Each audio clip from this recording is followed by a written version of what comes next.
factor as well, because now as the Chiefs, you can play press man, and you don't have to worry about getting beat over the top. Nah, they can't play press man. Yeah, they can. Shit. Why can't they? Because they corners can't live up to that. Not all game. Kansas City corners are solid.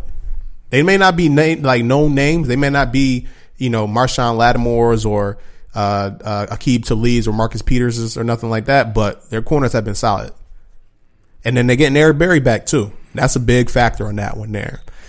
To me, the key factor for me is going to be I want to see if Kansas City is able to generate a pass rush up the middle on Brady. Because that's the thing to me of how you can beat Tom Brady is you have to get in his face and hit him. Outside pass rush is great. They got two of the best in the league in D Ford and also Justin Houston. But the man in the middle, Chris Jones, who led the team in sacks this year, I think with about 15.5 or 16.5, I think he's going to be a huge factor in this game. I think he's going to be getting a lot of single coverage on the offensive line there, and I think he got to be able to beat his man and ultimately make them double him. He got to get early hits on Brady, make them double him, so that way those outside pass rushers can start getting the singles. So I'm thinking that's going to be the key factor. And again, on offense, I like Travis Kelce. I like Kelce in this game. Patriots got some very good corners, and they have a very good secondary in general. I think that Kelce will be able to attack the middle of that field, though. So I'm liking. Let's make our predictions. Let's go ahead and make our predictions. I'm going to go first, and I'm not going to lie. I was thinking about this all week, and I wanted to try to make sure I'm not picking with my heart because I fucking hate the Patriots. But I can honestly say I think the Chiefs are going to win this game. One thing that I think a lot of people are afraid to say, and I'm going to say it. Patrick Mahomes is the best quarterback in the NFL. I'm fine with that. Patrick Mahomes is the best quarterback in the NFL. And he was the best quarterback this year. Right. A lot of people He's not the best player. He's not the best person in the position. I think he is, man. But he was the best quarterback of the year last year. Not only did he play the best, but I think he's the best, period. Oh, no. Yeah. He don't got the body work for you to even see. Even but that's the thing, though. That's the thing, though. That's the thing. People want to say you don't have the body of work to make that saying. But what's wrong with saying that? Like, the proof is there. Now, if you want to say, like, I'm not saying he has the best career right now, because obviously that's not the case. But nobody has played the quarterback position better than this dude. And like Nick said last week, he's literally changing the quarterback position right now. Like, you've seen some shit that we've never seen before. When have you seen somebody do a fucking no-look pass? What did he do this year that was better than anyone else? Everything. What? He had more yardage. He had more touchdowns, and he led his team to the best record in the AFC. He led the league in yards, and he led his team in the best record in the AFC. So he led the league in yards. Mm-hmm. He led the league in touchdowns. Mm-hmm. Where was he at in picks? He had what, like 12 picks? So not under 10. Mm-mm. Okay, and what was his QBR? Was it like in the hundreds? His quarterback rating period? Yeah. Yeah, he had over 100 quarterback rating. Okay, and were they the number one overall in the league? Number one overall what? Record. Number one overall in the AFC. In the AFC. Mm-hmm. Who was number one in overall? Was it the Saints? Was it the Saints? I believe so. With Drew Brees. Oh. So what you saying? Oh. You ain't saying nothing. What you saying right now? I'm saying they won the best team in the league. Man, look, he gonna get MVP. It is what it is. The man's hella talented, but I just can't say that he's better than. Like, I can't say I'll take him right now over Aaron Rodgers. I can't say I'll take him right now over even Drew Brees. Now, if I'm saying for the next 5 years, or if I'm saying I'm starting a franchise, duh. Like, there's almost no other player you take but him. But like, if it's just a one season, go ahead right now. Yeah, he'll be probably third, fourth. That's not a knock on him. That's fantastic for someone who just started 16 games. Like, I think the fear with it too is that it's unknown because you only have one season under his belt. But yeah, you got to give him time, man. Yeah, I get it. You can't jump the gun on that. I understand that aspect of it, but I've never seen a quarterback do this in their first year starting. And it's just one of those things. Like I see, like I'd like to do the eye test. Like I'm going off of what I'm seeing.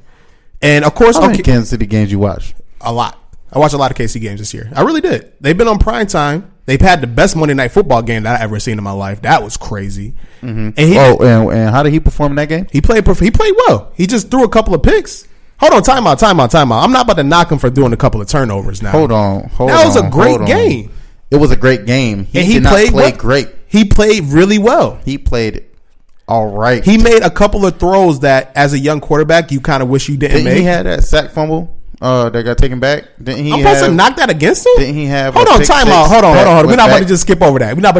Sack fumble. Didn't he have a pick six that got? So taken you back? have fucking Aaron Donald, and the best defensive player in the league right now, bearing down on you. I'm supposed to knock you for that? And who wouldn't have a fucking sack fumble? And did he win the game? They lost the game. So not only did he have a sack fumble return for a touchdown, not only did he have a pick six, he also lost the game. Yeah.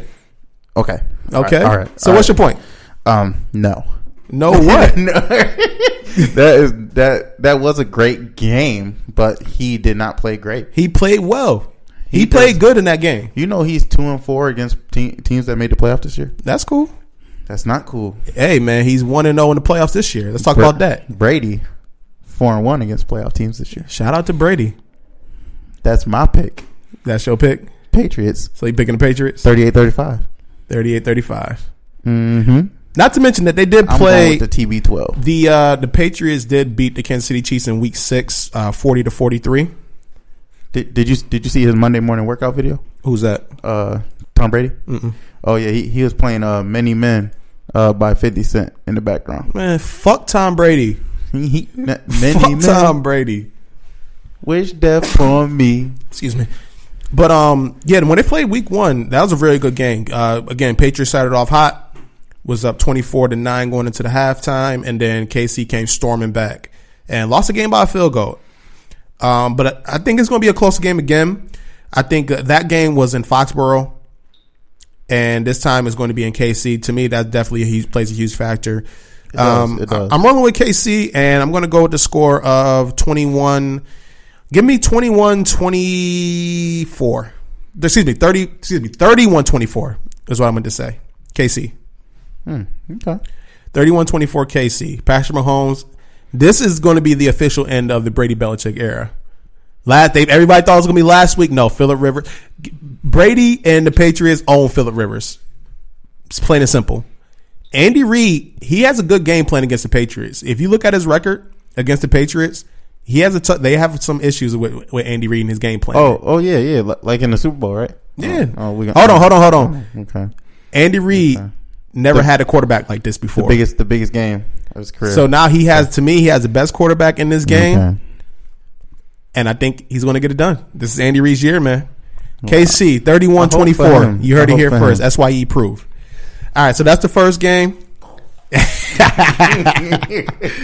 And then second game of the championship round, we have the LA Rams going into New Orleans to face the Chargers. And they played earlier this year. Oh, my God. The LA Rams going against New Orleans to play the Saints. I was just looking at I was just reading at the Chargers Patriots, my stats. My bad. So you got the LA Rams going against in New Orleans to play the New Orleans Saints. And they played earlier this year, right? Mm-hmm. The Saints won 45-35. Okay. I'm going to let you kick us off this one. First of all, what's the key factor in this game for you?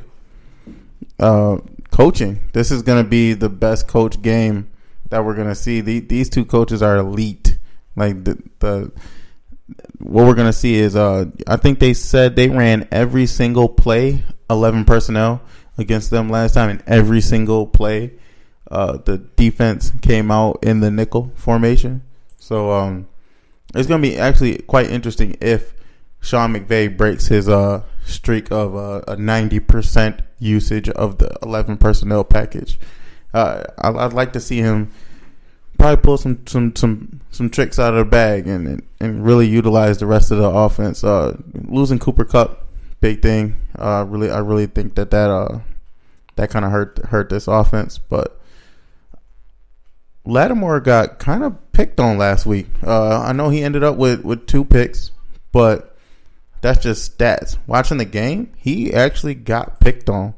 So it's quite possible. I know that none of their receivers are really the body that Alshon Jeffries is. So I understand that he should be able to work these receivers better than last week. But at the end of the day, it's fuck New Orleans. So I'm really hoping that they can make this happen, because if not, Drew Brees is going to be in the Atlanta home locker room, and I can't have that. Like, we going to burn that bitch down. We're not letting that happen. So, yeah, my prediction is... Hold on. Not prediction yet. We're going to get to that. I ain't finished. Hold on. Oh, my bad. Go ahead. I'm just going to get a prediction for the game, but go ahead. Damn. Go ahead. My fault. Right. My prediction is that the ground game works for the Rams, and it does not work for New Orleans. I honestly think that is what's going to happen. And they're going to be too reliant on Drew Brees, and I think the pass rush will get to him. And that's what I'm hoping. So I'm really, really hoping. Really, really, really, really, really hoping. All right, so when they first played, was this week 12, I believe it was. So when they played in week 12, I'm looking at the stats right here. I remember watching this game, and Todd Gurley really wasn't a huge factor in this game. He got hurt. McVay went to a pass-heavy offense and put the game in Jared Goff's hands, and he played well. 28 of 40, almost 400 yards, 3 touchdowns. But he was outdueled by Drew Brees, who had 346 and 4 touchdowns. Alvin Kamara, very good day on the ground. 2 touchdowns rushing, 82 yards rushing. And Michael Thomas dominated. 12 catches, 211 yards and a touch. Yeah, that was because they kept letting that old man Talib cover him for most of the game. It's going to be interesting to see. I want to see how LA schemes their defense to stop Drew Brees, because I think ultimately that's what it's going to come down to. If I'm not mistaken, LA plays a lot of man.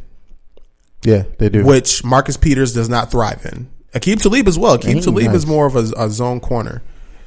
So Peters can put somebody down. Peters is not a good corner man to man. He's not. He's his best when he's able. When that Asante Samuel role. Asante Samuel made it famous for me, where you can play that zone, you can read the quarterback, read his eyes, and then jump the passes. When he's able to play that type of football, he's the best cornerback in the league. But he's not able to do that all the time in his defense.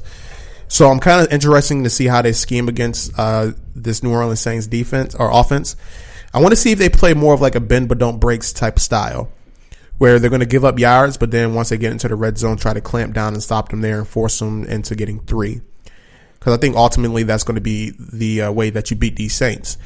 You want to make sure that they're not hitting on their touchdowns. You want to make sure that they're getting 3 instead of 7. Because they're going to put up yards. That's the one thing that we know about the Saints. They're going to move the ball, especially with Drew Brees. If Drew Brees have to throw it 100 times in this game, he's going to do so. Yeah, that's fair. And then also on the LA offensive side, I think they got to get the running game going. If you get it to the point where you're relying on Jared Goff to win you this fucking game, LA is going home, and New Orleans is going to Atlanta for the Super Bowl. Jared Goff, I like him. I thought he was going to be a bust. California quarterbacks, I don't trust him. I thought he was going to be a bust. In these last 2 seasons, he's definitely showed out. Although this season, after he lost Cooper Kupp, he kind of had a downer for those last couple of games. But I'm thinking that if you're the Saints, you want to stop Todd Gurley and C.J. Anderson from running the ball. C.J. Anderson been balling ever since they signed him. This dude played like 4 games and has like 500 yards rushing or some shit I heard. Yes. Shit is crazy. He's balling out. Todd Gurley's healthy. He's fresh. He missed a couple of games. He's coming in fresh. But I think that New Orleans front seven, they're going to have to contain them, make sure that they're not picking up big chunk yards, and making sure that they can keep